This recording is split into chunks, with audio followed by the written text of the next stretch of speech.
శుభం వ్యాధు శ్రీ గురుభ్యో నమః. ఇంట్లో అందరూ బాగున్నారు, చక్కగా బాగానే ఉన్నారు. సడన్గా మన ఇంటి లోన్ మనకు కడుతున్నట్టు బ్యాంకర్స్ వచ్చి మన ఇంటికి మీద పడ్డారు. పడి మీరు కట్టిన అమౌంట్ ఇక ఎక్కడికి వెళ్ళిపోయిందండి, మా లోన్ క్లియరెన్స్ అవ్వట్లేదు, ఇంట్రెస్ట్కి వెళ్తుంది, అసలు పడట్లేదు, మీరు కొద్దిగా క్లియర్ చేయాలి తొందరగానే.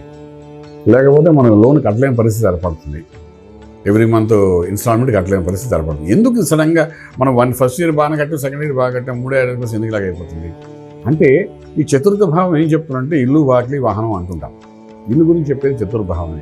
సో ఆ చతుర్థ భావంలో ఏమైనా పాపగ్రహాలు వచ్చి కూర్చున్నాయనుకోండి, మీకు లగ్నాలు చతుర్థ భావంలోని డెఫినెట్లీ దశలు అంతర్దశ ఎంత బ్రహ్మాండంగా ఉన్నా సరే ఈ చతుర్థ భావంలో పాపగ్రహం రాగానే ఆటోమేటిక్ అంటే వాడు ఏం చేస్తాడంటే ఆ భావానికి సంబంధించిన వ్యవహారం మీద కంట్రోల్ చేసేస్తాడు. మనకు అది యాక్టివ్గా అవ్వకుండా చేసేస్తాడు. సో చతుర్థ భావం అంటే ఇల్లు గురించి ఆలోచించాలి, చతుర్థం అంటే విద్య గురించి ఆలోచించాలి, చతుర్థం అంటే తల్లి గురించి ఆలోచించేది. సో ఏం చేస్తా అక్కడ టైట్ చేసేస్తాడు.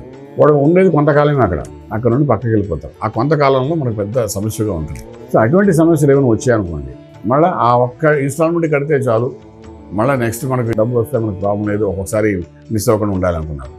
అటువంటి పరిస్థితుల్లో దానికి ఒక సమస్యకు పరిష్కారం చక్కగా చిన్న చిన్న మంత్రం ద్వారా కానీ చిన్న చిన్న యజ్ఞయాగాలు చేసుకుంటే ఆ సొల్యూషన్ నుంచి కనబడిపోతుంది. అది ఏం చేయాలి మీకు చెప్పడానికి మేము ఇక్కడ ఉన్నాం కాబట్టి రావడానికి ప్రయత్నం చేయండి.